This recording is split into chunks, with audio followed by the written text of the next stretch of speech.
A humble little girl sang while cleaning the millionaire's car. When he approached, she couldn't hold back her tears. The sun had barely risen over the horizon, tinting the sky in shades of pink and orange. But Valentina, barely 7 years old, already carried on her small shoulders the weight of an existence no child should know. Her responsibilities, invisible to most who walked the busy streets of Mexico City, were as vast as the needs of her ailing mother.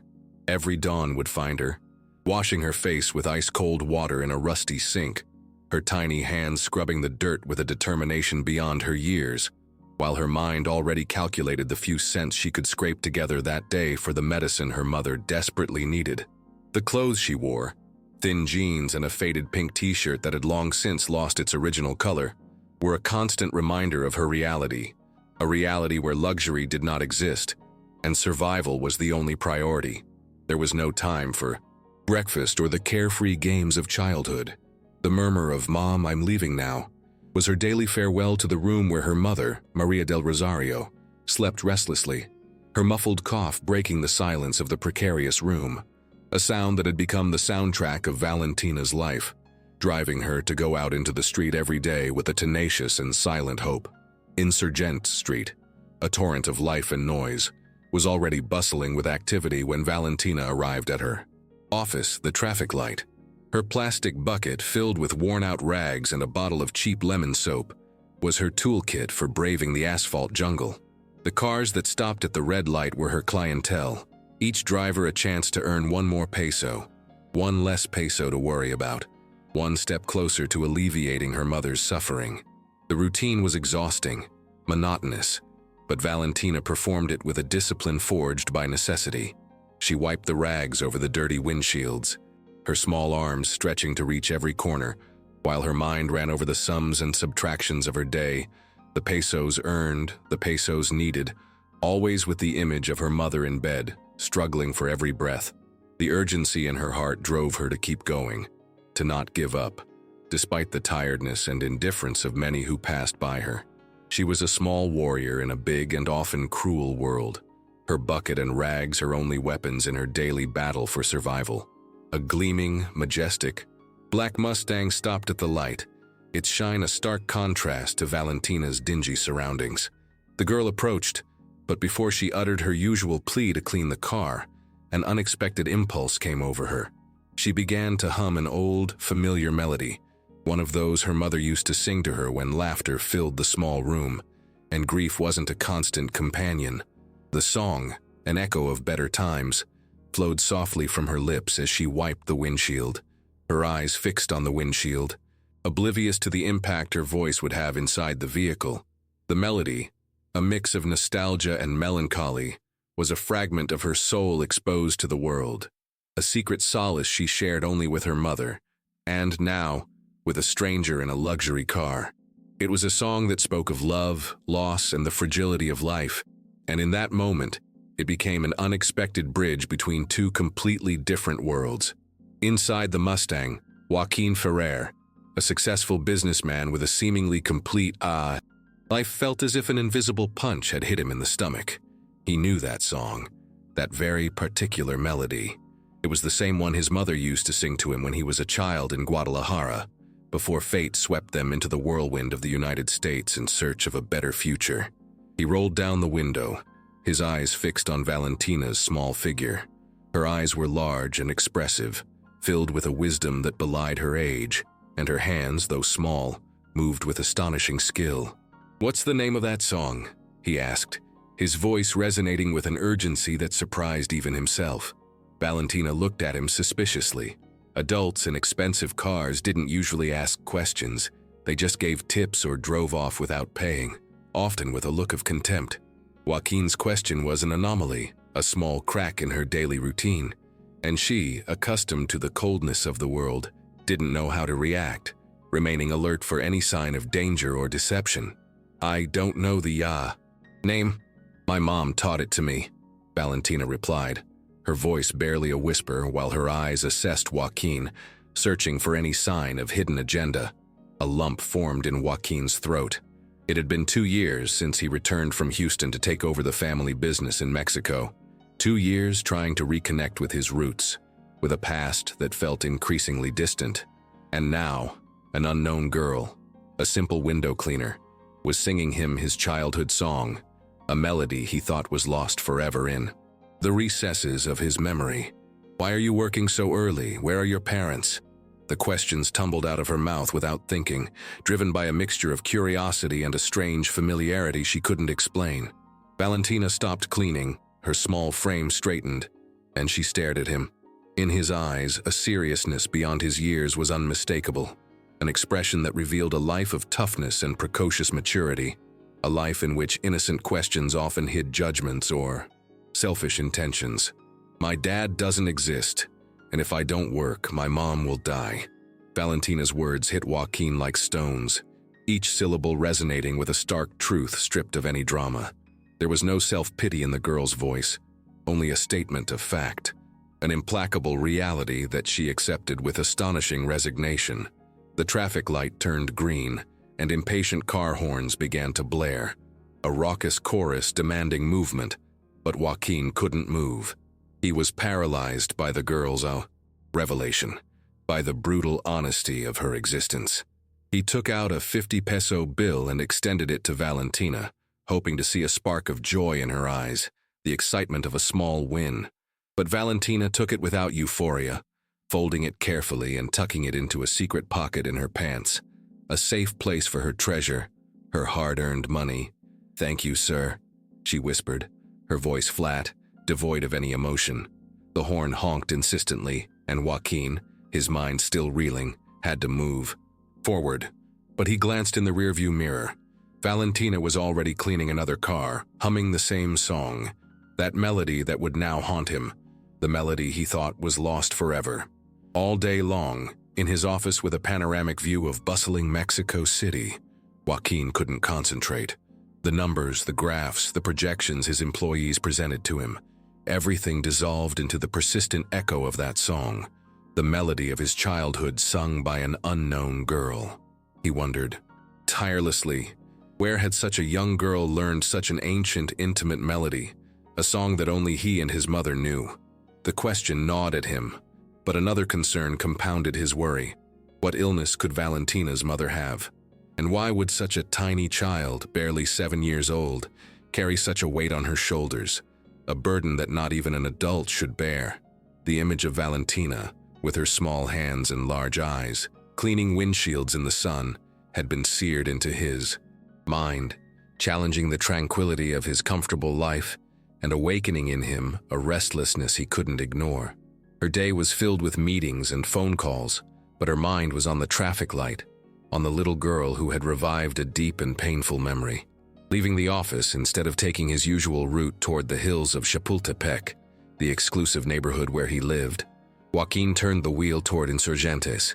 He wasn't sure what exactly he was looking for, but an invisible force was urging him to return to the place where he had met Valentina. He needed answers, or at the very least, he needed to see her again. He found her in the same place, gathering her few belongings and packing them into her plastic bucket. The sun was already setting, dyeing the sky shades of orange and violet, and the city lights were beginning to turn on, transforming the chaotic cityscape into a kind of glowing mosaic. Valentina recognized him immediately upon seeing the Mustang, her large eyes fixed on him with a mixture of surprise and that usual distrust. "You again, sir?" she said, her voice calm, almost resigned. "Yes, me again," Joaquin replied, feeling a little foolish by his presence. "Are you done with work?" she asked, her voice a little softer than she intended. "Yes, it's late and my mom is worried," Valentina replied, her gaze already fixed on the road home, her concern for her mother always on her mind. Joaquin watched the girl carry her bucket, which was almost as big as her, but she handled it with the experience of someone who had performed the task countless times, a silent testament to her daily routine. Driven by a need to help, he offered, "I'll take you home." Valentina took a step back, her large eyes narrowed cautiously. "No, thank you. I don't get into strangers' cars," she replied with a firmness surprising for her age. Joaquin felt like an idiot. Of course she wasn't going to trust him. A stranger in an expensive car. "What's your name?" he asked, trying to establish a modicum of trust. "Valentina," she replied. "I'm Joaquin," he introduced himself, hoping his name might break down some of the barriers the girl had erected around herself. "Valentina is a pretty name," he commented, waiting for a response, a sign of openness. She didn't respond, but she didn't leave either, staying there, carrying her bucket, as if waiting for something, as if time had stopped in that moment of shared uncertainty. Joaquin's eye, curiosity clashing with Valentina's caution.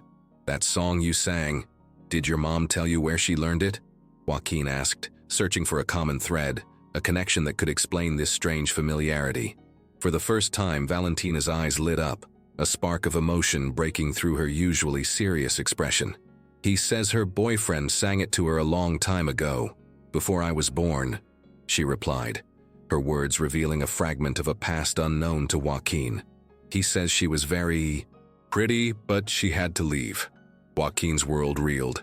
A terrible and wonderful suspicion began to form in his mind, an idea as far-fetched as it was plausible. "What's your mom's name, Valentina?" she asked, her voice laden with an urgency she couldn't hide. Marta Ruiz," the girl replied, oblivious to the storm brewing inside Joaquin. The name meant nothing to him, but something inside him screamed at him to ask more, to not stop there. "How old are you?" he asked, doing quick calculations in his head. "7, she replied. "I'll be 8 in February." Joaquin went back in time. 8 years ago, he was finishing college in Guadalajara. 8 years ago, he met a girl who taught him that song, a girl who disappeared without explanation, leaving a void in his life.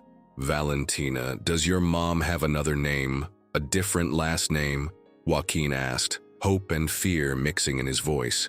The girl looked at him with a curiosity that was now more innocent, less distrustful. "Why? Does she want to know so much about my mom?" Valentina asked, a fair question that disarmed him. Joaquin didn't have an answer that didn't sound crazy, only an overwhelming curiosity, an uncontrollable need to unravel this mystery. "I have to go now," he said, starting the engine, his mind processing the avalanche of information. But before leaving, he rolled down the window once more, driven by one last hope. "Tomorrow I'll stop by here again. If you want, I'll buy you breakfast." Valentina didn't respond, but she didn't say no either, an ambiguous signal that Joaquin interpreted as a small opening. She watched the Mustang fade into the night traffic, humming the song that now connected them in a way neither of them fully understood, a melody that had resurfaced from the past to weave a new thread into their lives. Joaquin didn't sleep all night. Every time he closed his eyes, Valentina's face mingled with the memories of Maria del Rosario, the girl with deep eyes he had met at university, the one who taught him traditional songs and who disappeared from his life as if she had never existed, leaving an inexplicable void. He got up before dawn, his mind a whirlwind of thoughts and possibilities, and drove straight toward Insurgentes. He had to be sure. Had to know if his suspicions were true or if his mind was playing a cruel trick on him, an illusion forged by nostalgia. He arrived at the traffic light at 6 in the morning. Valentina wasn't there yet, but he waited, his patience unusual, his anxiety palpable. At 6:30, he saw her arrive, walking slowly, carrying her bucket with less energy than the day before, her small figure hunched with exhaustion. "Good morning, Valentina," Joaquin said, his voice tinged with a concern he couldn't hide. The girl approached the cart, her face revealing a tiredness that someone her age shouldn't have, with deep, dark circles under her eyes marking her skin. "Good morning, Mr. Joaquin," she replied, her voice barely a whisper. "How is your mother?" Joaquin asked, the fear of the answer tightening his chest. "Not well, she coughed all night, couldn't sleep," Valentina replied, the harshness of the truth evident in her words. Joaquin felt a pang in his chest, a mixture of pain and an overwhelming need to act. He took out 2 paper-wrapped cakes and a bottle of juice, offering her breakfast with silent hope. "I brought breakfast for you and your mother," he said, his eyes observing the girl's reaction. Valentina looked at the food with shining eyes but didn't take it immediately, a caution learned through experience. "Why are you so good to me?" The question disarmed him. She was direct, straightforward, as only children can be. a question that forced him to confront his own motivations and the complexity of his feelings. Because you remind me of someone I knew a long time ago, Joaquin replied, his voice a little unsure as he searched for the right words. Who? Valentina asked, her eyes fixed on him, curiosity momentarily overcoming her usual distrust. A girl named Maria del Rosario. They called her Rosario, Joaquin replied, the name from his past echoing in the present. Valentina went very still, her eyes widening, a look of shock and recognition crossing her face. That's my mom's real name, he exclaimed, the surprise palpable in his voice. Marta is what everyone calls her, but her real name is Maria del Rosario Castillo. The world stopped for Joaquin. The noise of the traffic, the honking horns, everything went silent. Maria del Rosario Castillo, the same girl he loved in college, the same one who disappeared without explanation 8 years ago, the woman he thought he'd lost forever. The truth, a mixture of relief and anguish, hit him with the force of a lightning bolt, revealing a connection that defied logic and time. Where do they live, Valentina? Joaquin asked, the urgency in his voice evident. In a boarding house near the San Juan market, the girl replied. Can I meet your mom?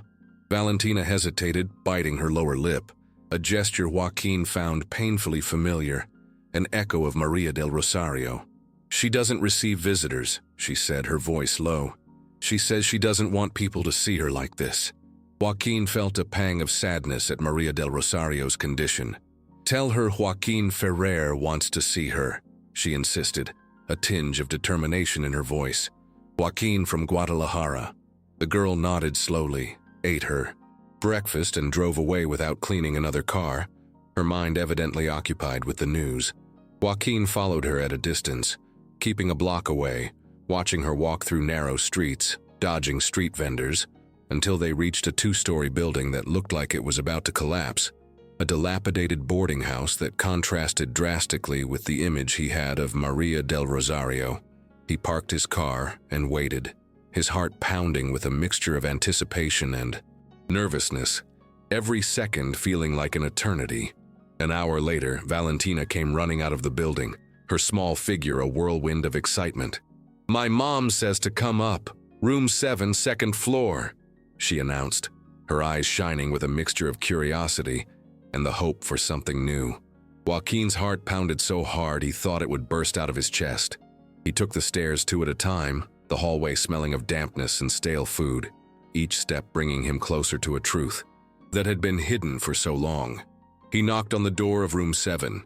Come in, said a voice that, though hoarse and tired, was unmistakably Maria del Rosario's. Joaquin pushed the door and saw her. Maria del Rosario was sitting on a small bed, leaning against the wall, her figure fragile, her skin a grayish color. She had lost a lot of weight, but she was still beautiful. Her eyes retained that depth that had made him fall in love with her years ago. Hi, Joaquin, she said, her voice barely a whisper. Rosario, he replied, the name from his past escaping his lips with a tenderness he'd thought forgotten. They stared at each other in silence, 8 years of unanswered questions floating between them, a gulf of time and pain that suddenly seemed insurmountable. Why did you leave? The question tumbled unfiltered from Joaquin's mouth, heavy with the pain and confusion of years of uncertainty. Maria del Rosario sighed, her gaze fixed on a distant point. Because your father threatened me, she replied, her voice barely audible. He told me that if I didn't disappear from your life, he was going to hurt me, destroy me. The revelation hit Joaquin like a kick in the stomach. His father, the man he had admired and respected, the pillar of his family, was responsible for his suffering. Were you pregnant? He asked, the truth beginning to fit together like pieces of a painful puzzle. Yes, Valentina is your daughter, she replied, the words falling like stones in still water, each one a shock. Joaquin sat in the only chair in the room, his mind trying to process the avalanche of information. He had a daughter he hadn't known, a daughter whose father had been himself, a father absent because of her own father's cruelty. Why didn't you tell me? When? How? The questions crowded into his mind, a cascade of reproaches and despair. Maria del Rosario coughed, the sound harsh and painful. Your father told me that if I got close to you, he would destroy me, that he had contacts everywhere and that he could make me lose any job, she explained, her voice weak but firm. I was 18, Joaquin. I was pregnant and scared. What would have happened if I had told you? Would you have stayed out of obligation? The question echoed in the room, and Joaquin didn't know how to respond because, deep down, he knew she was right. At 20, he wasn't ready to be a father for the responsibilities that entailed. But now, at 28, with an established career and a more mature life, he felt robbed of 8 years of his daughter's life, of moments, memories, experiences that he would never get back. The injustice of the situation, the cruelty of his father, filled him with silent rage and deep regret. How have you lived all these years? Joaquin asked, his voice barely a whisper, imagining the hardships Maria del Rosario and Valentina must have faced. As much as I could, she replied, a tired resignation in her voice. I worked at whatever I could. Valentina has helped me since she turned 5. She's an incredible girl, Joaquin. She's smart, strong, and has a beautiful voice. Valentina's description, a mix of pride and pain, made Joaquin's heart clench even further. Then the harsh truth. She's sick. Yes, the doctors say it's something in her lungs. She needs surgery, but it costs a lot of money. Joaquin pulled his checkbook out of his jacket, an instinctive action, a need to solve the problem with the only thing at hand. How much do you need? He asked, offering the most obvious solution he could think of. But Maria del Rosario shook her head, her dignity intact despite her fragility. I don't want your money, Joaquin. I didn't come looking for you. You found me. But she's my daughter. She's my responsibility, Joaquin insisted, feeling he had to assume his role, that he had to make up for the lost years. Your daughter doesn't know who you are, and I don't want you to tell her. Not yet, Maria del Rosario replied, her voice firm despite its weakness. Why? Joaquin asked, confused by her resistance. Because if something happens to me, I don't want her to feel like she has to love you out of obligation. If you're going to be in her life, it has to be because you truly want to be there, she explained, her gaze penetrating. A mother protecting her daughter. Joaquin understood the depth of her words. Valentina had grown up without a father. She had learned not to need one. If he wanted a place in her life, he would have to earn it. Build a relationship based on trust and true love, not obligation or guilt.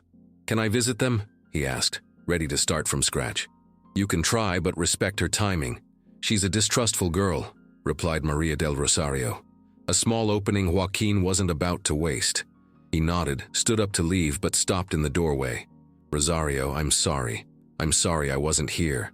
You didn't know, she said, her voice soft. Now you know. He walked down the stairs, his head spinning, an avalanche of emotions and revelations. He had a daughter who cleaned carts to buy medicine for her mother, a daughter who sang the songs he had taught her mother 8 years ago. His life, as he knew it, had just changed forever. For the next few days, Joaquin couldn't concentrate on anything. During work meetings, his mind wandered, imagining Valentina cleaning cars under the scorching sun, each drop of sweat a pang in his conscience. At business, dinners, the image of Maria del Rosario coughing in that small, damp room haunted him, overshadowing any conversation or transaction. His orderly and predictable life had become emotional chaos, a maelstrom of guilt, regret, and a budding need for redemption.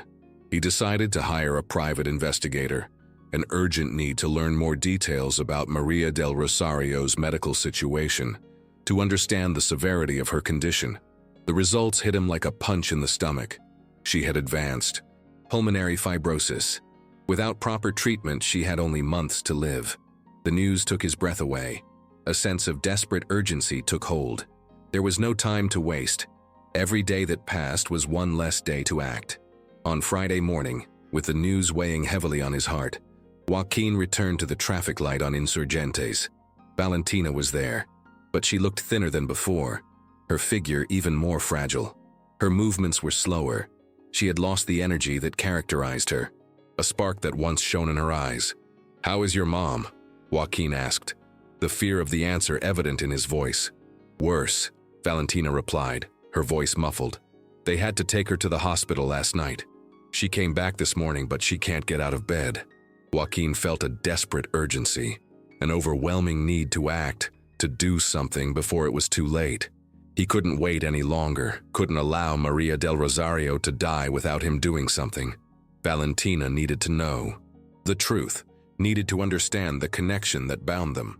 "Valentina, I need to talk to you about something important," he said, his voice serious, filled with a determination she'd never felt before, the conviction that it was time to reveal the truth, no matter how painful it was.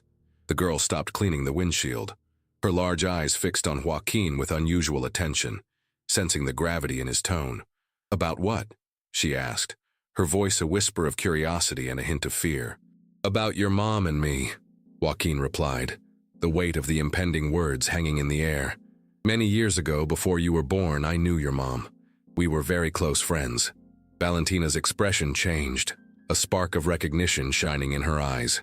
"Are you the man of the songs?" she asked, the innocence in her voice a contrast to the tension of the moment. The question surprised him. "The man of the songs?" he repeated, confirming the connection. "Yes," Valentina replied, her eyes now filled with genuine curiosity. "My mom told me there was a man who taught her many beautiful songs, that she liked them very much, but that he had to go very far away." "Yes, Valentina," Joaquin said, his voice soft, filled with an emotion he could barely contain. "I am that man." The girl's eyes filled with a mixture of curiosity and distrust, an internal battle between revealed truth and learned caution. "Why did she leave?" Valentina asked, the question direct and unadorned, as only children can ask. "Because I didn't know your mom was going to have a baby," Joaquin replied, honesty in his voice. "I didn't know you were going to be born." Valentina sat very still, processing the information, her small mind working to assimilate a truth that would change her world. "Are you my dad?" The question, simple and direct, completely disarmed him. Children didn't mince words. Their questions held the essence of truth. "I think so, but we need to be sure," Joaquin replied, his heart pounding. "How?" Valentina asked. "With a test," he explained, trying to simplify what was, to her, an unfamiliar concept. "It's called DNA. It's very easy. It doesn't hurt at all."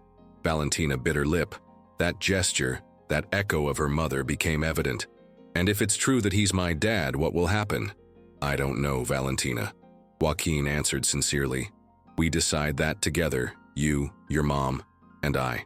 The girl nodded slowly, a small spark of hope shining in her eyes. "I have to ask my mom." That afternoon, Joaquin waited in the car, anxiety gnawing at his soul, while Valentina climbed the stairs of the boarding house to speak with Maria del Rosario. Every minute seemed like an eternity, the wait endless, the outcome of their fate hanging in the balance. An hour later, they both got out. Maria del Rosario walked very slowly, leaning against the wall, her figure more fragile than the last time he'd seen her, the progress of her illness evident. She climbed into the passenger seat, without a word, her eyes, though weak, radiating a silent determination. Valentina settled into the back seat, observing the scene with a mixture of curiosity and apprehension. The silence in the car was tense, heavy, laden with unspoken expectations.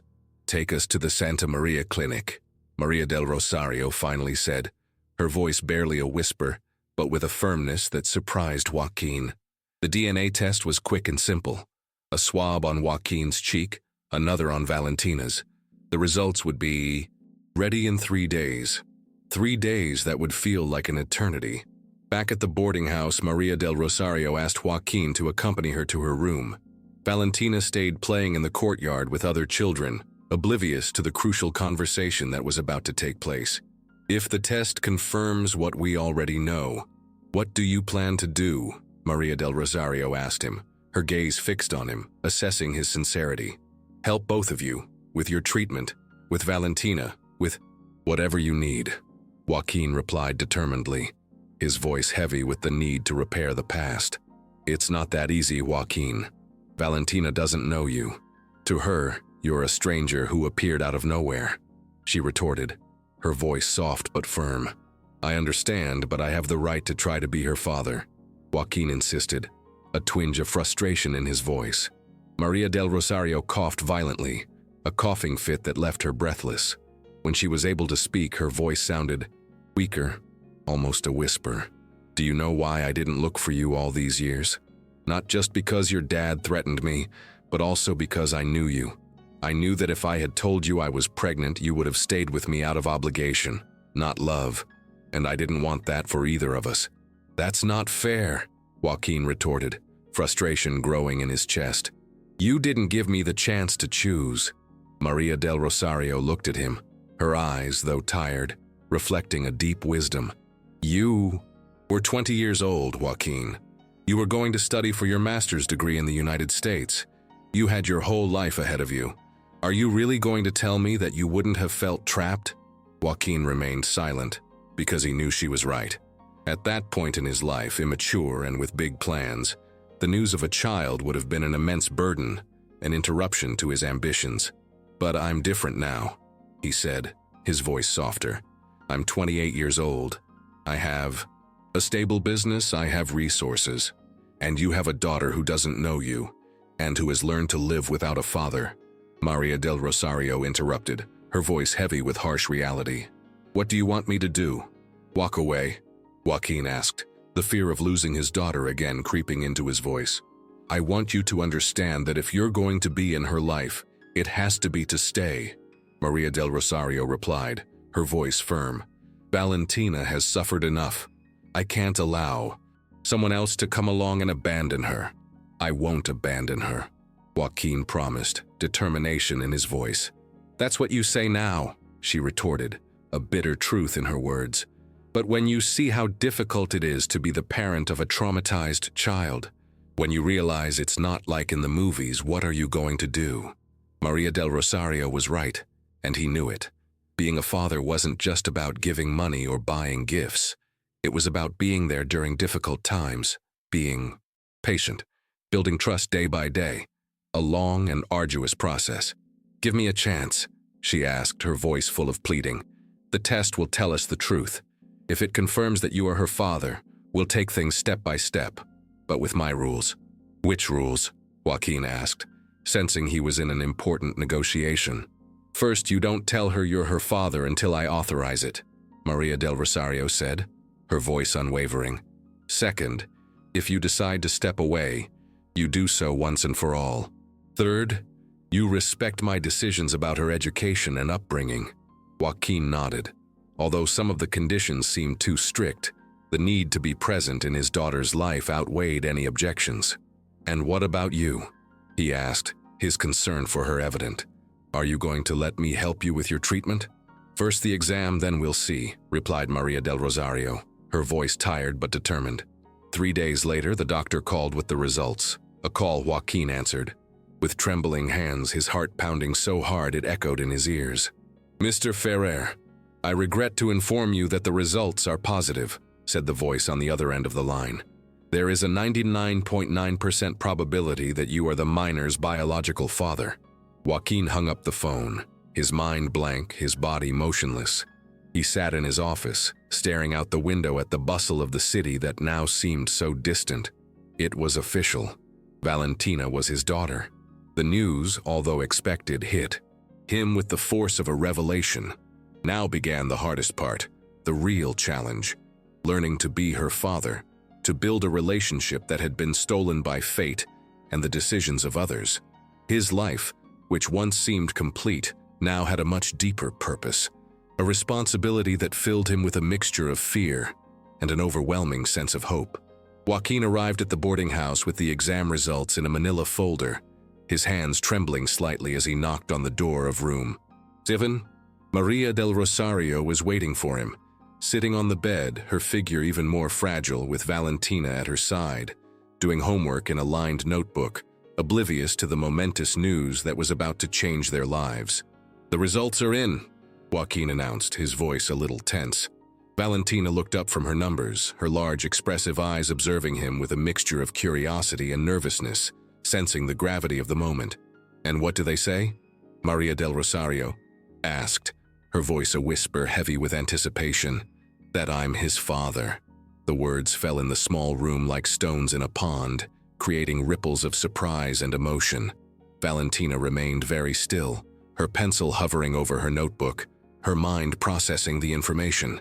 Maria del Rosario closed her eyes and sighed deeply, a mixture of relief and resignation on her face.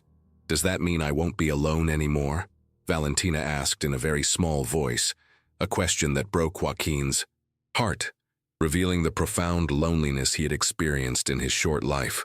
Joaquin knelt in front of her so he was at her eye level, his eyes fixed on Valentina's. "It means you have a dad who wants to get to know you and take care of you," he said, his voice thick with emotion and an unspoken promise. "But you don't know me," Valentina replied, the childlike logic as simple as it was powerful. "You're right," Joaquin said, recognizing the truth in her words. "That's why I want us to spend time together so we can get to know each other." Valentina looked to her mother, seeking approval, a sign that this was a good thing. Maria del Rosario nodded slowly, a small smile forming on her lips. "Okay, but with rules," she said, remembering the need to protect his daughter. Over the next few weeks, Joaquin established a routine, a constant presence in Valentina's life. Every morning he would stop by the traffic light where Valentina worked, bring her breakfast, making sure she ate well, and stay with her while she cleaned cars, watching her, learning from her quiet strength. At first, the girl barely spoke to him, responding in monosyllables and looking at him with that usual distrust, her emotional barriers still intact. "Why didn't you look for me sooner?" Valentina asked him one day while cleaning the windshield of a taxi, her voice revealing a still open wound. "Because I didn't know you existed," Joaquin answered honestly, the pain of that truth evident in his voice. "Your mom never told me she was having a baby. Would she have stayed with me if she had known?" Valentina asked, a question impossible to answer with complete honesty, a burden of guilt on Joaquin's shoulders. "I don't know, Valentina. I was very young and very foolish," he admitted, his voice tinged with regret. "But now I do want to be with you." "For how long?" she asked, her voice small but filled with a deep need for reassurance. "Forever," Joaquin answered, a promise that now, with experience, he knew he had to keep. Valentina continued cleaning without commenting further, but Joaquin noticed a small progress. That afternoon, she sang a song while she worked, a soft melody filling the air, an indication that her heart was beginning to open. On weekends, Joaquin took Valentina to places she'd never visited, a whole new world opening before her eyes. The Chapultepec Zoo, with its exotic animals and vast green spaces. The Children's Museum, a place full of wonder and discovery. And the elegant ice cream parlor in Polanco, where the ice cream was an explosion of flavors and colors. The little girl observed everything with wide, astonished eyes, but maintained an emotional distance that frustrated Joaquin, an invisible barrier he had yet to break down. "Don't you like ice cream?" he asked her one Saturday, noticing she'd barely touched her chocolate sundae. "It's delicious but very expensive," Valentina replied, her voice revealing her pragmatism. "Don't worry about money," Joaquin told her, trying to ease her concern. "My mom says never to spend money on things you don't need," Valentina countered, a life lesson learned in poverty. Joaquin understood that each peso had a different value for Valentina. She had learned to measure everything in terms of survival. How much medicine did that ice cream cost for Mom? How many days' rent was that trip to the zoo worth? Her perspective was one that Joaquin, in his life of plenty, could barely comprehend, and it made him feel a deep sadness for his daughter's stolen childhood. One afternoon, while waiting for Valentina to finish working at the traffic light, a street kid, older and with a threatening attitude, approached her. "Hey, rich girl, give me half of what you earned today," he demanded arrogantly. "No," Valentina replied with surprising firmness, her small shoulders squared, her voice small but determined. "Don't tell me no," the boy said, moving closer, his shadow falling over the girl. Joaquin immediately got out of his car, a contained fury in his gaze. "Is there a problem here?" he asked, his voice authoritative. The boy looked Joaquin up and down, assessing whether it was worth fighting with a well-dressed adult. "No problem. I was just talking to my friend," he replied, the lie evident in his tone. "Well, you're done talking now," Joaquin retorted, his voice unwavering. The boy left muttering profanities, defeated by Joaquin's presence.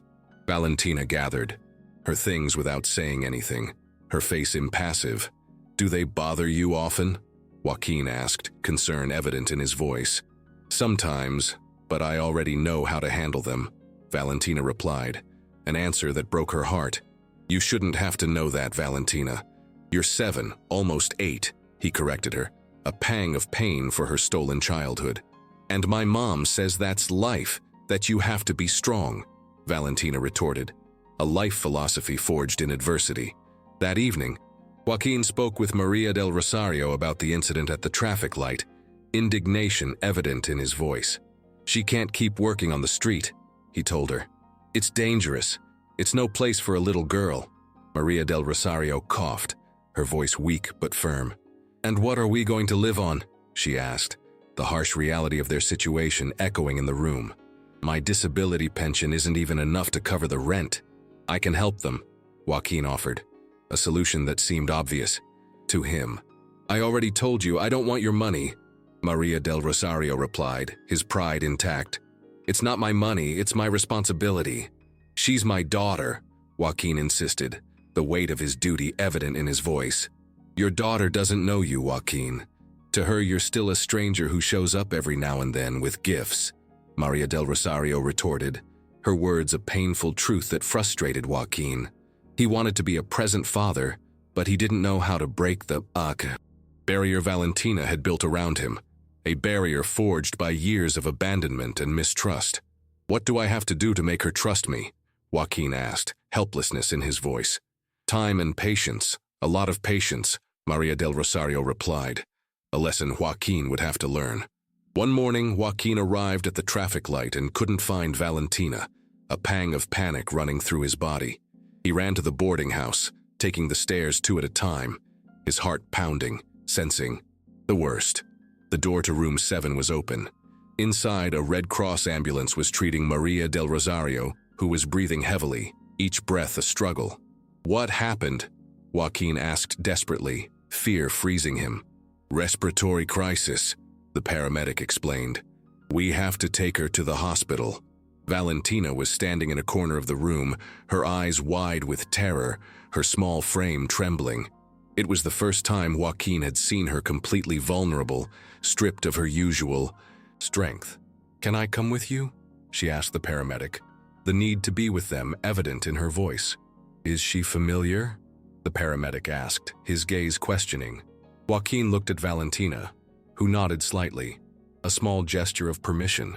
I'm the girl's father," Joaquin said, the word dad leaving his lips with a mixture of pride and pain, a public acknowledgement of his paternity. At the hospital, while Maria del Rosario was in the emergency room, Valentina sat in a small, fragile plastic chair without saying a word, her eyes fixed on the emergency room door.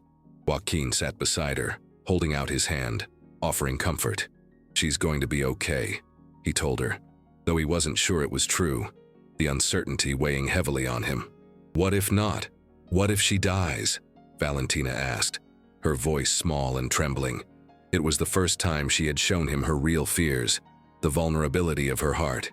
"She's not going to die," Joaquin assured her, his voice firmer. Then he felt, "The doctors are going to help her. What if she dies? What will happen to me?" Valentina's question was direct, straightforward, not out of curiosity but out of survival. Joaquin felt the weight of that question, the responsibility of being her father, the need to protect her. "If anything happens, I'll take care of you. For real, she promised, her voice full of conviction. For the first time since they'd met, Valentina approached him. She didn't hug him, but leaned lightly on his arm, a small gesture of trust that to Joaquin meant everything, a crack in the barrier she'd built. 3 hours later, the doctor emerged from the emergency room, his face tired but with news that brought relief. "Your mother is stable, but she needs to stay hospitalized for a few days," he announced. Valentina sighed with relief, her small shoulders relaxing. But Joaquin knew this crisis was only the beginning. Maria del Rosario was getting worse, and he had to prepare for the inevitable. for a future in which he would be Valentina's only pillar of support. That night, for the first time, Valentina went to Joaquin's house, not because she wanted to, but because she had no other choice. The true challenge of being a father had just begun. An emergency fatherhood that would force him to face his own fears and take on a role he felt unprepared for. His luxurious house, once a refuge of solitude, would now become a place of learning, adaptation, and hopefully, love, a home for a girl who had known too much hardship in her short life. Joaquin's house in the Chapultepec Hills, a sanctuary of luxury and silence, was the complete opposite of Room 7 at the boarding house. Polished marble floors reflected the light, high ceilings gave a sense of immensity, and enormous windows let in natural light, creating an atmosphere of calm and opulence. For Valentina, accustomed to the cramped, hustle and bustle atmosphere, it was like being in a museum where she couldn't touch anything, an intimidating and alien space. "This is your room," Joaquin told her, opening the door to the guest bedroom, a spacious room with an enormous bed, larger than the entire space where she had lived with her mother. The walls were white and empty, devoid of any personal marks, a blank canvas for a girl who didn't yet have a place of her own in the world. "Can I put my things here?" Valentina asked, pointing to a table by the window, her voice small, carrying a plastic bag with her. Few belongings, a reminder of the humility of her life. "Of course, this is your home now," Joaquin replied, his voice soft, wanting to convey security and belonging. But Valentina knew it wasn't her home. It was the home of a stranger who, by a twist of fate, turned out to be her father, and that difference for her was enormous, a gap she didn't yet know how to bridge. That first night, Joaquin prepared the most elaborate dinner he knew how to make. Spaghetti with tomato sauce, a clumsy attempt at creating a family atmosphere. Valentina ate in silence, sitting at the dining room table, which was larger than the entire room she had always lived in, her small figure lost in the immensity of space. "Is it good?" he asked, searching for a sign of pleasure. "Yes," she replied. "Do you want more?" "No, thank you." After dinner, Joaquin didn't know what to do. He had no experience with children. He didn't know if Valentina had specific routines, if she needed help with anything, if she wanted to watch television or play. He felt a little lost, a novice in the art of parenting. "What time do you usually go to bed?" he asked, trying to establish a routine, a normalcy. "When my mom goes to sleep," Valentina replied, her voice an echo of her past. "And what time is that?" "I don't know, when she can't stay awake anymore." Joaquin realized that Valentina had never had a fixed schedule. Her life had been dictated by the needs of her ailing mother and daily survival, an existence without structure or predictability, which led him to feel a deep sadness for the childhood he had been denied. "Here, you can go to bed whenever you want, but tomorrow you have to go to school," Joaquin said, introducing a new rule, a new structure into Valentina's life. The girl looked at him in surprise, her large eyes reflecting a mixture of astonishment and confusion. "I don't have to work?" she asked, disbelief in her voice. "No," Joaquin answered firmly. "Children don't have to work. They have to go to school."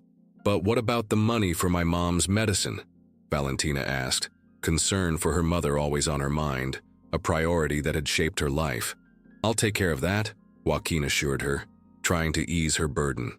Valentina nodded, but Joaquin could see the confusion in her eyes. For her, not working meant not contributing, and not contributing made her feel worthless, a feeling she had learned to avoid at all costs, her worth having been forged in her ability to help and be self-sufficient in a world of lack. The next day, Joaquin took her to a private school near his home, a place with immaculate appearance and well-kept grounds, a very different world from the one Valentina knew. The headmistress, a kind-looking woman with an appraising gaze, welcomed them into her office. She reviewed the few documents they had on Valentina and frowned after a quick assessment.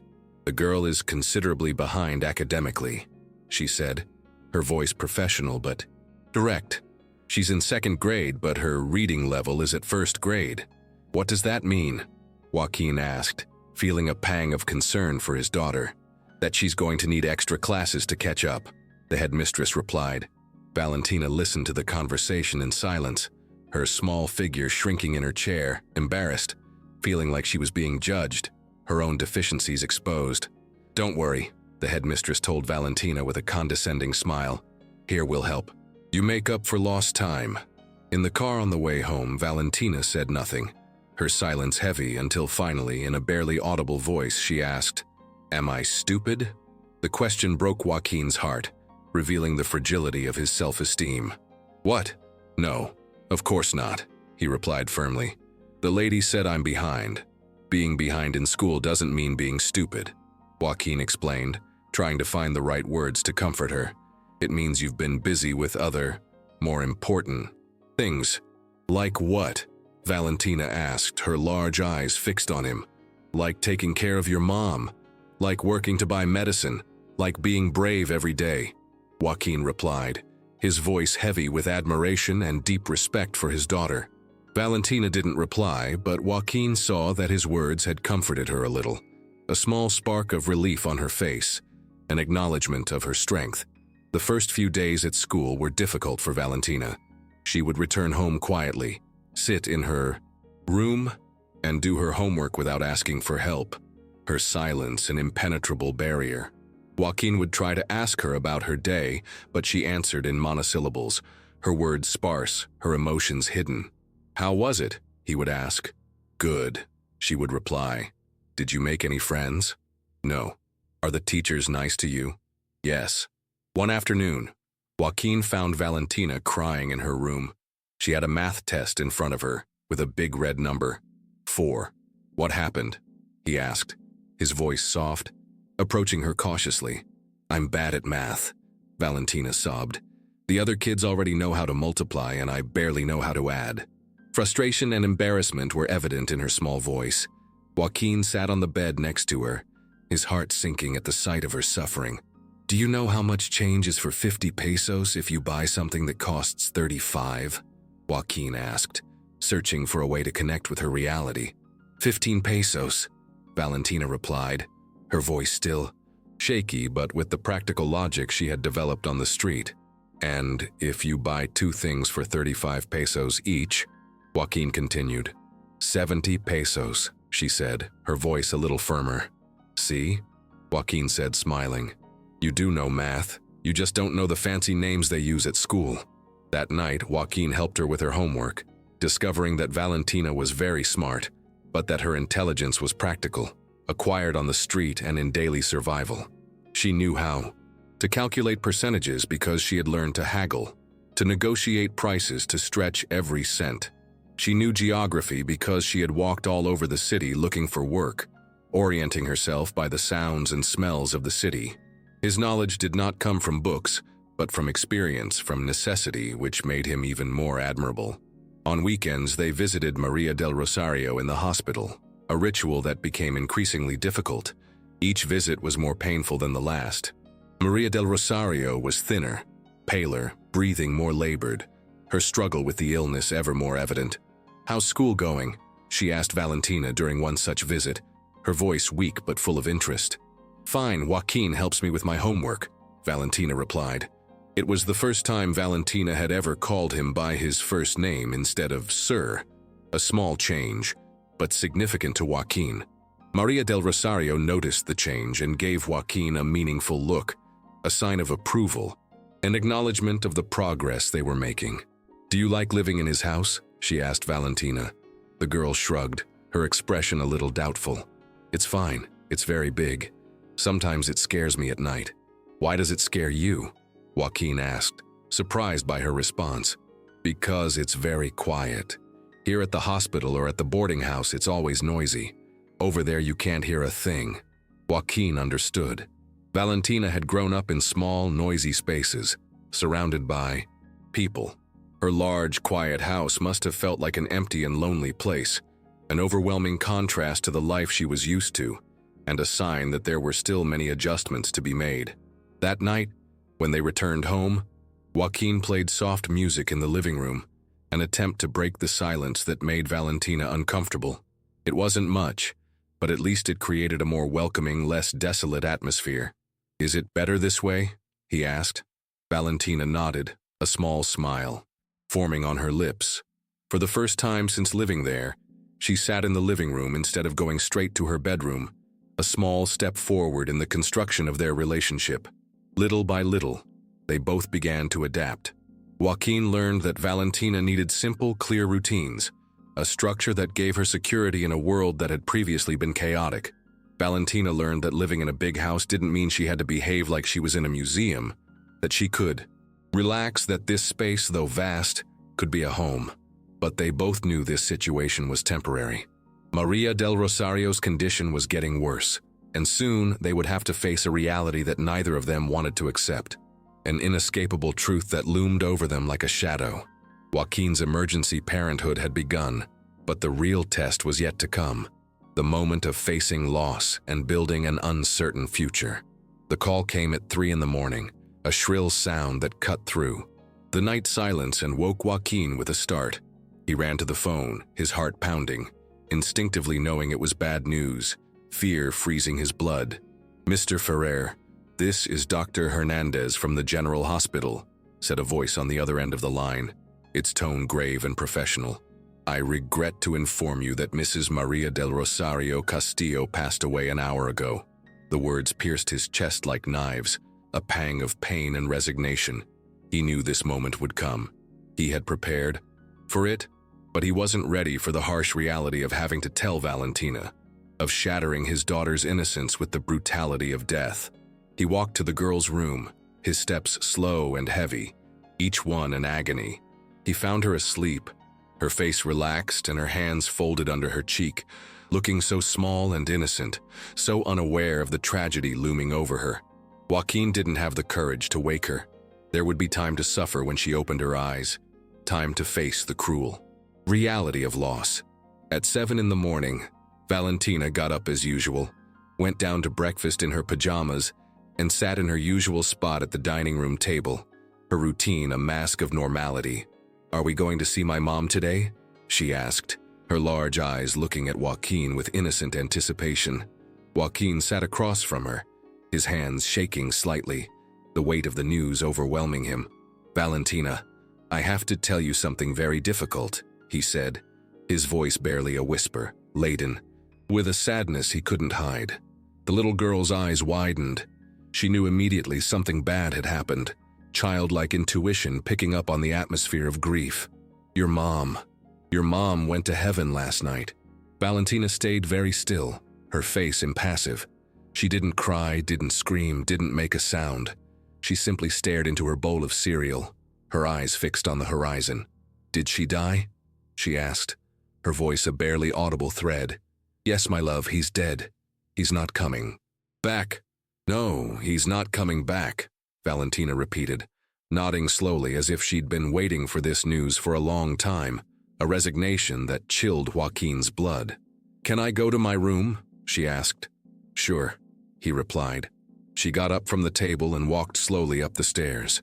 Joaquin followed her at a distance, concerned by her calm reaction, the silence of her pain more heartbreaking than any wailing. Over the next few days, Valentina became a ghost in the house. She ate little, didn't speak or sang. She went to school and returned without sharing anything about her day, her silence an unbreakable barrier. At night, Joaquin heard her crying silently from her room, a muffled lament that tore at his soul. But when he went to comfort her, she pretended to be asleep, her vulnerability hidden behind a facade of indifference. The funeral was small and simple, a reflection of Maria del Rosario's humble life. Only a few neighbors from the boarding house, Joaquin and Valentina, were present. The girl didn't cry throughout the ceremony, her face impassive, her large eyes fixed on the grave. She stood beside the grave with a blank stare, as if she weren't really there, as if her mind had dissociated itself from the painful reality, a way of protecting herself from the immense pain of loss. That afternoon, when they returned home, Joaquin decided it was time to gather Maria del Rosario's belongings from her room at the boarding house. He didn't want Valentina to completely lose the few things that physically connected her to her mother, objects that would now acquire incalculable sentimental value.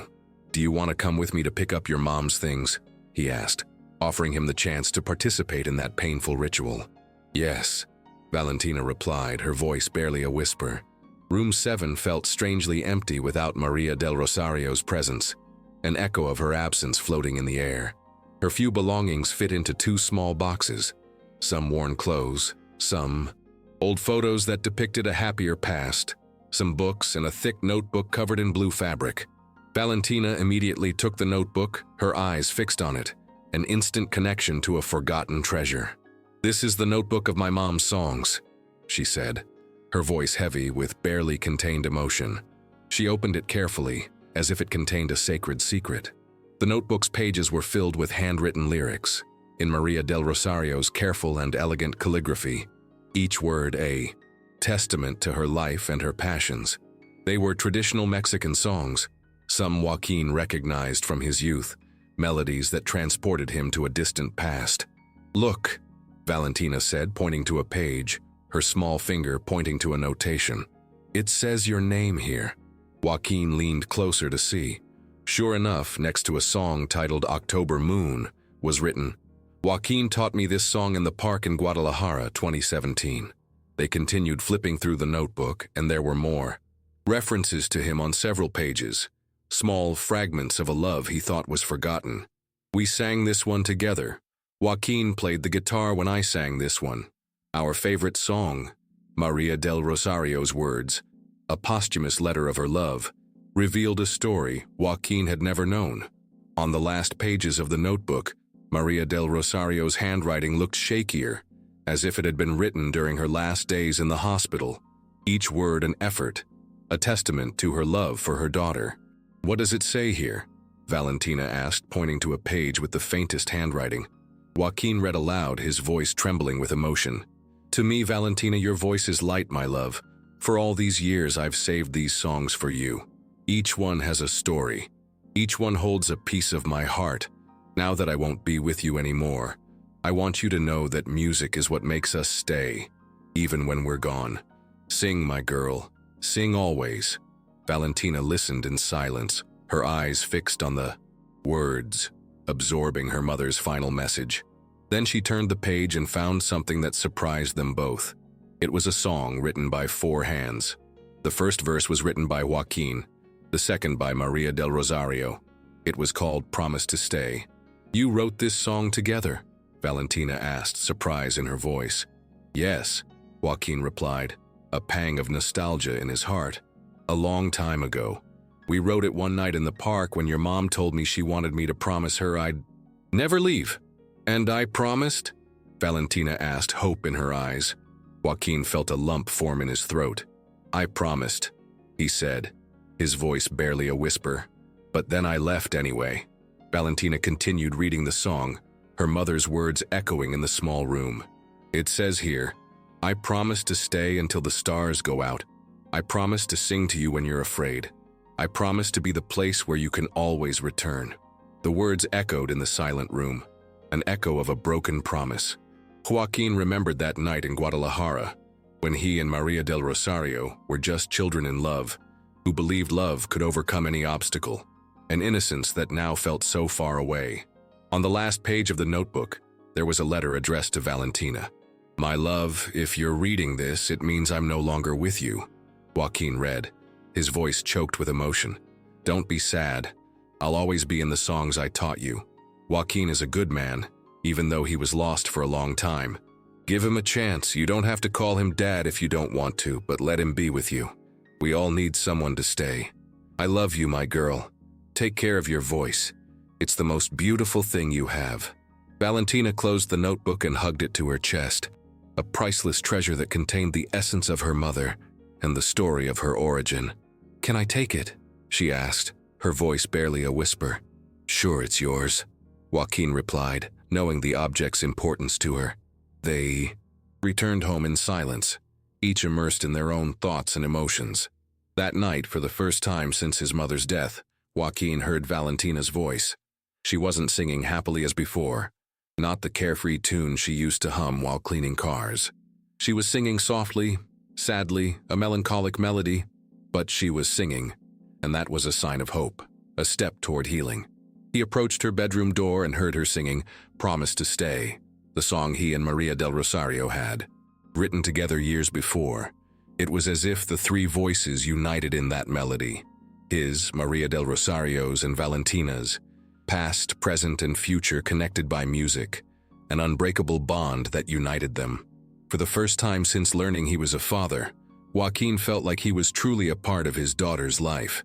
That his place in hers was real and meaningful. 2 weeks after the funeral, Valentina still didn't speak more than necessary. She responded in monosyllables, ate little, and spent the evenings locked in her room with her mother's songbook, a refuge from her grief. Joaquin respected her silence, but worry was consuming him. One night, while preparing dinner, he heard something that made him stop completely. A soft voice coming from upstairs. Valentina was singing. It wasn't the cheerful song she used to hum while cleaning cars. It was a sad, slow melody, laden with pain, an expression of her deepest sorrow. Joaquin climbed the stairs slowly, without making a sound, and stood in front of her closed bedroom door, listening. The lyrics were familiar. Promise to Stay, the song he and Maria del Rosario had written together in Guadalajara, an echo of the past in the present. But Valentina sang it differently, with long pauses between phrases, as if each word was difficult for her to get out. Each syllable an effort, a reflection of her pain. I promise to stay until the stars go out. I promise to sing to you when you're afraid. I promise to be the place you can always return to. Her voice broke on the last sentence and silence fell. Joaquin waited a moment before gently knocking on the door. Can I come in? He asked. Yes, Valentina replied. He opened the door and found her sitting on the floor with the notebook open in front of her. Her eyes were red, swollen with tears, but she was no longer crying, a sad calm on her face. I heard you singing, Joaquin said. It was the song you and my mom wrote. Yes, Valentina replied, her voice barely a whisper. It's sad. It is, Joaquin said, sitting on the floor next to her, keeping a respectful distance, giving her space for her grief. We wrote it when we were very young. Your mom was afraid that I would go far away to study and never return. Valentina turned the pages of the notebook slowly, her small fingers tracing the letters. Why did she leave, if she promised she would stay? She asked. The question Joaquin had dreaded since they found the song. The most honest question his daughter had ever asked him. A raw wound in both of their hearts. Because I was young and foolish, Joaquin replied, honesty in his voice. Because I thought promises could be broken if you had a good reason. And what was your good reason? Valentina asked, her voice small but firm. I believed my future was more important than keeping my word, Joaquin admitted, shame over his past evident in his voice. Valentina nodded, as if that answer had confirmed something she already knew, a truth her mother had instilled in her. My mom told me never to make promises I couldn't keep, Valentina said, her voice an echo of Maria del Rosario's wisdom. Your mom was wiser than I, Joaquin replied, an undeniable truth. They sat in silence, looking over the pages filled with songs. Joaquin noticed that some had small notes in the margins, written in Valentina's childlike handwriting, words she didn't understand. What did you write here? He asked. Words I don't understand. My mom explained some of them, but there are many I don't know what they mean. Joaquin saw that she had highlighted words like nostalgia, melancholy, longing, complex emotions a girl her age shouldn't be familiar with. Do you want me to explain? She asked. Yes, Valentina replied, a small spark of curiosity in her eyes. They spent the next hour reviewing the songs together, a ritual of connection and learning. Joaquin explained the difficult words to her, unraveling the meanings of nostalgia, melancholy, and longing, and told her the stories behind some melodies, sharing fragments of his past with his daughter. Valentina listened intently, asking occasional questions, her mind absorbing every detail. This song talks about someone who left and never returned, Joaquin explained, pointing to La Llorona, an emblematic song of Mexican culture. Like you, Valentina said without malice, just stating a fact, an inescapable truth. Yes, like me, Joaquin replied, accepting the reality. But you did return. I came back, but too late, he admitted, regret in his voice. Valentina closed the notebook and looked him straight in the eyes, her gaze deep and serious. Are you going to leave again? The question was direct, straightforward, a query that forced him to face his greatest fear, the possibility of breaking another promise. Joaquin understood this was the most important conversation he'd have with his daughter, the moment to seal their future together. No, she replied firmly. How can I be sure? You can't, Joaquin said, honesty in his voice. You can only decide if you want to give me the chance to prove it to you. Valentina bit her lip, a gesture inherited from her mother, a sign of her deep reflection. Do you want me to call you Dad? Valentina asked, the crucial question, the next step in their relationship. I want you to tell me however you feel comfortable calling me, Joaquin replied, giving her freedom, not wanting to impose anything. It's just that I've never had a dad. I don't know how to do it, Valentina said, her voice small and vulnerable, revealing the immensity of her inexperience. Joaquin felt a pang in his chest. His daughter was right. He too didn't know how to be a father to a girl who had grown up without him, who had no father role model. I don't know how to be a dad either, Joaquin admitted, honesty in his voice, shared vulnerability. We can learn together, and if it doesn't work, then we keep trying. Until it does. Valentina opened the notebook again and looked for a specific page, a song they hadn't yet explored. Can you teach me how to sing this one? She asked, pointing to a song called After the Storm. Sure, Joaquin replied, a smile forming on his lips. He began to hum the melody, a hopeful song that spoke of how difficulties always brought calm, a message of resilience that resonated with both of their stories. Valentina followed him, first timidly, then more confidently, their voices blending in the small room. It wasn't perfect harmony, but it was music made together, and that was something, a first step toward a deeper connection. When they finished singing, Valentina was silent for a moment, the melody echoing in the air, a hopeful echo. Joaquin, she finally said, using his name for the second time since they'd met, a small but significant step. Yes, he replied, his heart pounding with anticipation. Can I stay with you? The question wasn't about surviving in their home. That was already decided by circumstances, by her mother's illness and Joaquin's responsibility. It was about staying together by choice, not obligation, a question that revealed the depth of their desire for a home, a family. Do you want to stay with me? Joaquin asked, a smile forming on his lips. Yes, but with conditions, Valentina replied, her voice firm, her small shrewdness revealing itself. Joaquin smiled. His daughter had inherited her mother's skill at negotiating, a sign of her intelligence and strength. What conditions? He asked, interested in her terms. First, she's not going to change my mom's things. I want her room at the boarding house to stay the same, Valentina said, a condition that demonstrated her deep attachment to her mother's memory. Okay, Joaquin replied without hesitation. Second, we're going to sing her songs every Sunday. Sounds perfect to me, he said, happy to share that musical legacy. Third, she's never going to lie to me even if the truth is ugly. Promised, Joaquin assured him, knowing the importance of honesty. And fourth, we're never going to forget my mom. Never, Joaquin promised, his voice full of sincerity. Valentina extended her small hand. Deal, she said.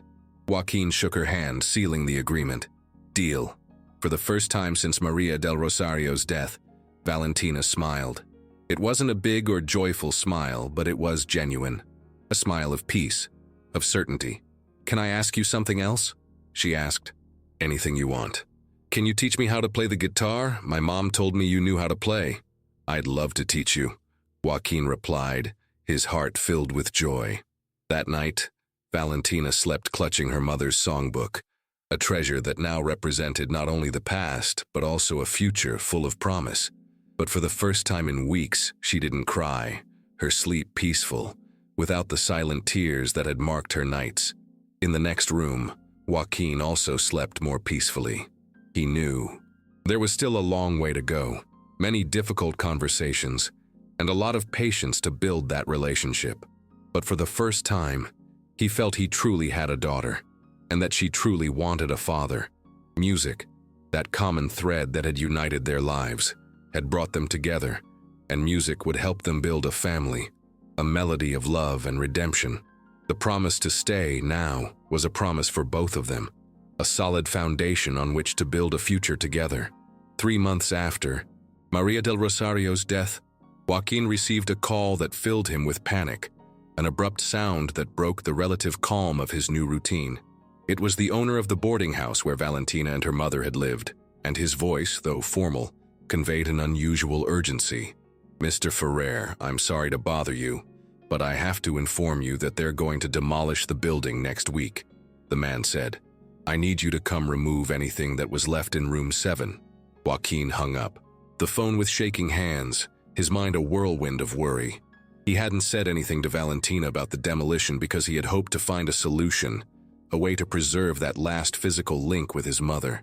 The room where they had lived with Maria del Rosario was the last physical place that connected them, a sanctuary of memories, and now it was going to disappear, erasing a fragment of Valentina's story, a story he had promised to preserve. That afternoon, when Valentina returned from school, he was waiting for her in the living room with a serious face, his expression reflecting the gravity of the news. Valentina dropped her backpack on the floor and sat across from him, her eyes fixed on his face. Over those months, she had learned to read Joaquin's expressions, to understand his silences, and she knew this wasn't good news. "What happened?" he asked, his voice small but firm. "They're going to demolish the boarding house where you lived with your mom," Joaquin said, the words coming out with difficulty. Valentina's eyes filled with alarm, a sudden fear creeping into her gaze. "My mom's room too?" she asked, her voice a whisper of disbelief. "Yes," Joaquin replied, pain in his voice. Valentina was silent for a moment, processing the information, her mind searching for an explanation, a solution. "When?" she asked. "Next week. But you promised me that my mom's things would stay the same," Valentina said, her voice heavy with reproach, a betrayal of the promise. Joaquin felt like he'd been kicked in the stomach. She was right. He had promised to preserve Maria del Rosario's room, and now he was going to fail, a promise about to be broken. "You're right. I promised you that," he admitted, guilt crushing him. "So, what are we going to do?" Valentina asked, her eyes fixed on Joaquin, waiting for a solution, a way to repair what seemed irreparable. Joaquin had been thinking about this question all afternoon, exploring every possibility. There was a solution, but it was expensive and perhaps irrational, an idea his business partners would consider crazy. But for him now, it was the only option. "How would you feel if I bought the building?" he asked, the question sounding crazy even to his own ears. Valentina looked at him as if he had said something completely crazy, her large eyes widening even further. "Can he do that?" she asked, disbelief evident in her voice. "Yes, I have enough money," Joaquin replied, determination in his voice. "And what does he want it for?" "It's very ugly and old," Valentina said with the directness of a child. "So that your mom's room stays exactly as it was," Joaquin explained, his purpose clear in his words. "So you have a place where you can go to remember her." Valentina bit her lip, thinking, processing the magnitude of his offer. "Wouldn't it be too expensive?" she asked. "Money doesn't matter, Valentina. What matters is keeping promises," Joaquin replied, his voice heavy with meaning, a life lesson he wanted to instill in his daughter. The next day, Joaquin met with the boarding house owner and the developers who wanted to demolish the building. The negotiation was tense, a back and forth of figures and arguments. Joaquin offered double what the developers were paying, an exorbitant sum that left them speechless. "Are you sure, Mr. Ferrer?" the owner asked, his voice filled with disbelief. "It's a very old building. It needs a lot of repairs." "I'm sure," Joaquin replied firmly, his resolve unwavering. A week later, Joaquin was officially the owner of a deteriorating 2-story building in a working-class area of Mexico City. His lawyers thought he'd lost his mind. His business partners didn't understand the investment, considering it financial folly. But Valentina perfectly understood the value of that acquisition, the significance of that fulfilled promise. "Is it really ours now?" Valentina asked as they climbed the stairs to room 7, excitement shining in her eyes. "Yes, it's ours," Joaquin replied. They opened the door to the room and everything was exactly as they had left it the last time. The small bed where Maria del Rosario had spent her last days, the table where Valentina did her homework, the corner where they kept the bucket and rags for cleaning cars, an unaltered shrine of memories. "What are we going to do with the other rooms?" Valentina asked, her voice full of curiosity, her mind already thinking about the future of the place. "I don't know. What do you think?" Joaquin asked, giving her the opportunity to be part of the decision, to build that new future together. Valentina walked around the room, touching her mother's things, her fingers caressing each object with reverence. "My mother always said this place was for people who had nowhere else to go, people like us," she said, her words revealing her mother's empathy and her own understanding of need. "Do you want it to continue being a boarding house?" Joaquin asked. "Yes, but a nice boarding house with clean and safe rooms," Valentina replied, her vision clear, a desire to transform the reality of others. Over the next few months, Joaquin renovated the entire building, except for room 7, which remained untouched, a living museum of Maria del Rosario's memories. She hired workers to fix the plumbing, replace the floors, paint the walls, and install new windows, transforming the place into a dignified and welcoming space. Valentina participated in the entire process, choosing the wall colors, helping design the new entrance, and suggesting a small library in the courtyard for the children who would live there, her creativity and spirit of service flourishing. "What are we going to name it?" Joaquin asked as they watched the workers put up the new sign, a culmination of their effort and a promise kept. "Pensión Maria del Rosario," Valentina answered without hesitation, her voice filled with pride and love for her mother, the name an eternal tribute. On opening day, Valentina asked to do something special in room 7. She wanted to paint a phrase on the wall, something her mother used to say, a life lesson she wanted to immortalize. "What phrase?" Joaquin asked. "Music is what makes us stay even when we leave," Valentina replied, her eyes shining with meaning. Joaquin bought gold paint, and together they wrote the words on the white wall, just above the bed where Maria del Rosario had slept her last nights, the letters glowing in the light that streamed in through the small window, a silent testament to her love and legacy. When they finished, they sat on the floor to observe their work, the gold letters gleaming in the light that streamed in through the small window, a beacon of hope. "Do you think my mom would have liked it?" Valentina asked, her voice full of anticipation. "I think she would have loved it," Joaquin replied, a genuine smile on his face. "I like that we did this together," he said, acknowledging the importance of their collaboration. "Me too," Valentina replied, her voice soft, a connection forged in pain and overcoming. Valentina leaned on Joaquin's shoulder, a gesture of trust that had been months in the making, a silent hug that meant more than 1,000 words. "Joaquin, can I tell you something?" she asked. "Sure," he replied. "I'm not afraid of you leaving anymore." "Why?" Joaquin asked, his heart sinking with relief.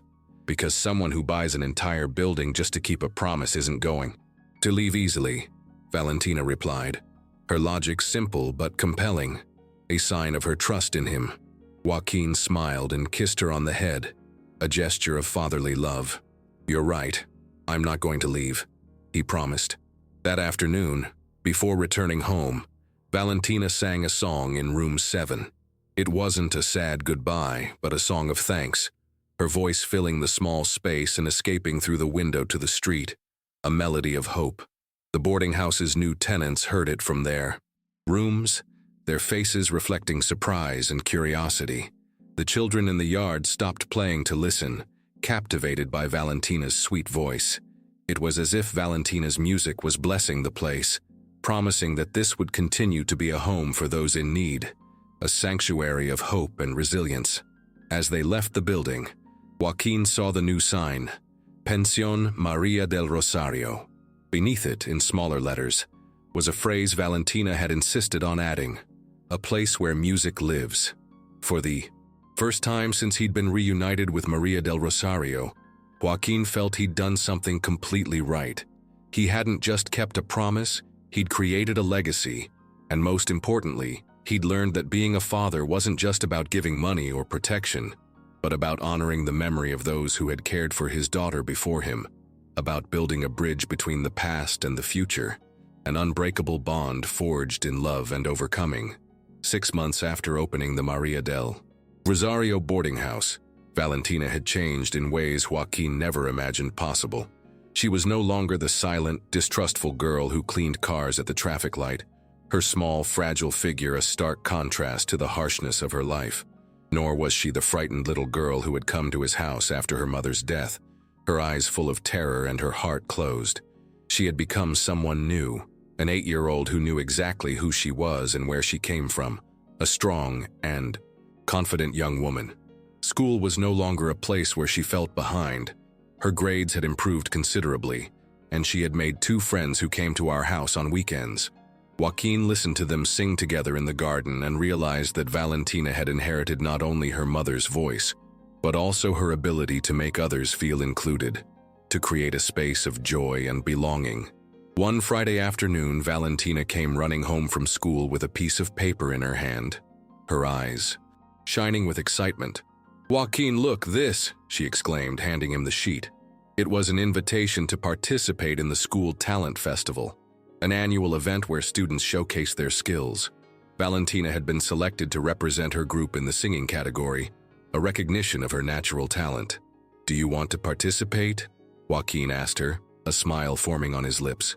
"Yes, but I want to sing a special song," she replied, her voice full of determination. "Which one?" "Promise to Stay, the one you and my mom wrote," Valentina said, her choice moving Joaquin to his core. It was the first time Valentina had wanted to sing that song in public, a melody so personal, so laden with history and meaning. "Are you sure?" Joaquin asked, his heart tightening with emotion. "It's a very personal song. That's why I want to sing it," Valentina responded with surprising maturity, "so that people know that promises can be kept, even if it's late." For the next few weeks, they practiced together every afternoon, a ritual of connection and preparation. Joaquin had bought a guitar and was relearning to play it to accompany Valentina. His fingers were no longer as nimble as they had been in his 20s, but the music was still there, stored somewhere in his memory, awakening with each chord. Their practice sessions were more than simple rehearsals. They were moments of bonding, of sharing, of building a relationship through music. The night before the festival, they had an early dinner and sat in the living room to rehearse one last time, nerves and excitement floating in the air. "Are you nervous?" Valentina asked, noticing the tension in Joaquin. "A little," he replied. "And you?" "No," Valentina said, an unusual calm in her voice. "My mom always told me that singing isn't for others but for oneself. Others are only invited to listen." Her words revealed a wisdom beyond her years, a lesson learned from her mother, a focus on the act of singing that removed the pressure of the audience. The next day, the school auditorium was packed with parents, teachers, and students, a sea of expectant faces. Joaquin sat in the 3rd row, his palms sweaty and his heart pounding, a mixture of nervousness and pride.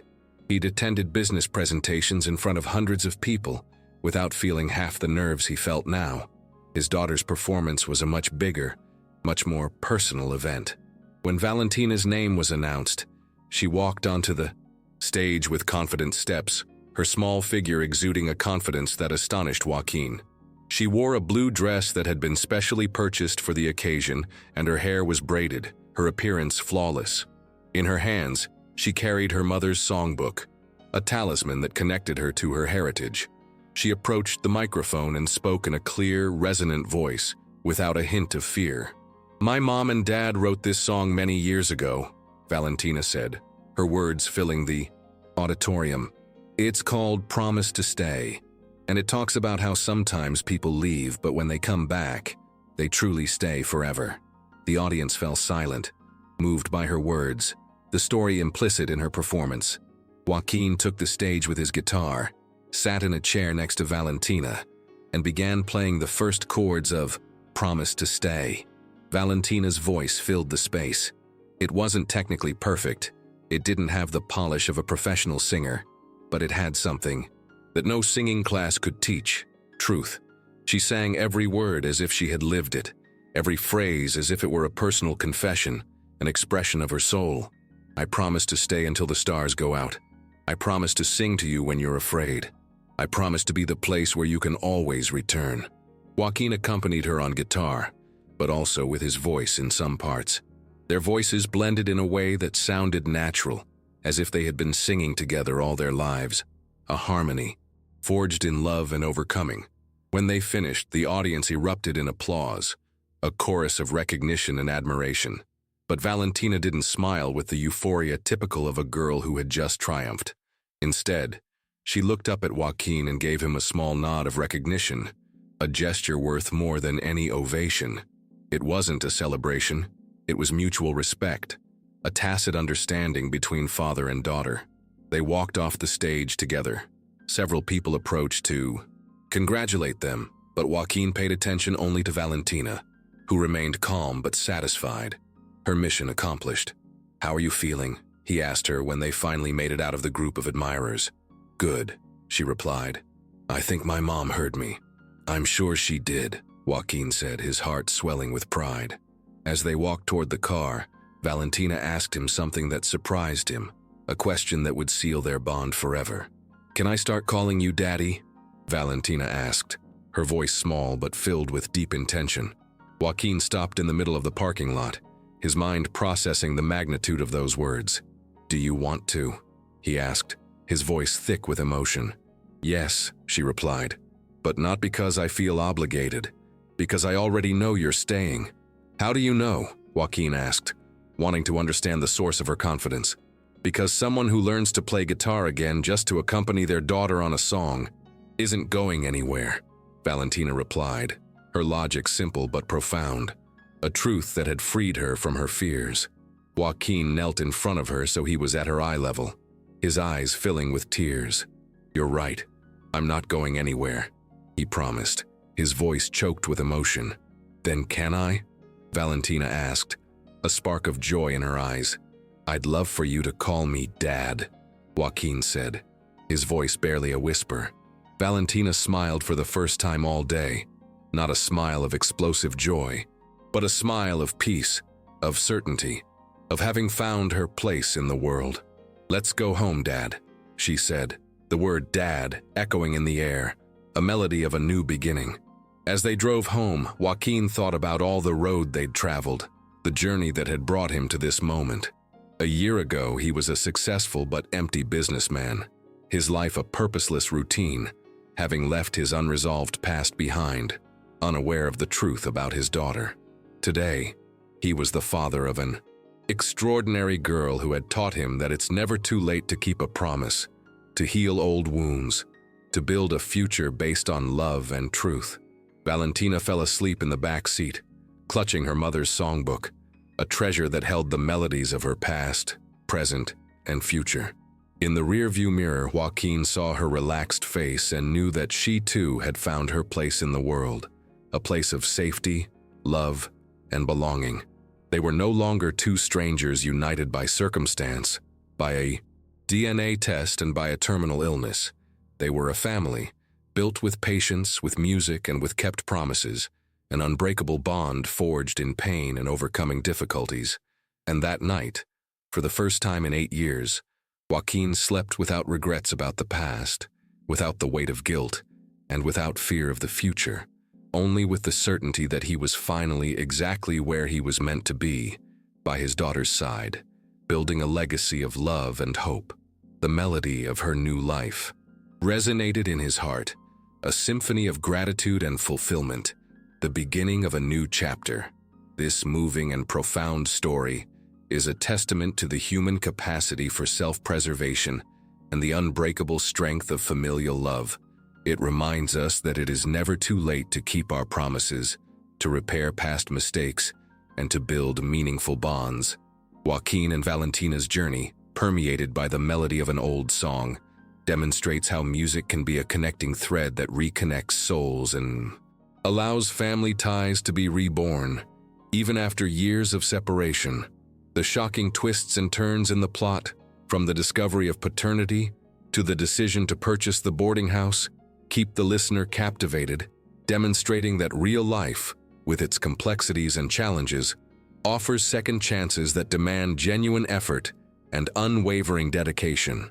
It is a narrative that resonates with the soul, touching on universal themes such as loss, redemption, resilience, and the search for belonging, showing that forgiveness is earned through actions, not just empty words. The father-daughter relationship that develops throughout the story reflects the complexities of real life, where trust is built day after day with patience and persistence. Valentina, who transforms from a distrustful and resilient girl into a young woman who finds her place in the world and the courage to express her feelings, is an inspiring example of overcoming difficulties. Joaquin, meanwhile, goes from a successful but emotionally drained businessman to a present and loving father, learning that the true value of life lies in human connections and in keeping promises. The story's ending, with the Maria del Rosario pension becoming a home for those in need, and the phrase "a place where music lives" encapsulates the message of hope and the legacy of love and care the family has built. It is a powerful reminder that no matter how difficult the road, there is always time to make things right and to find fulfillment in building a family, a home, and a greater purpose.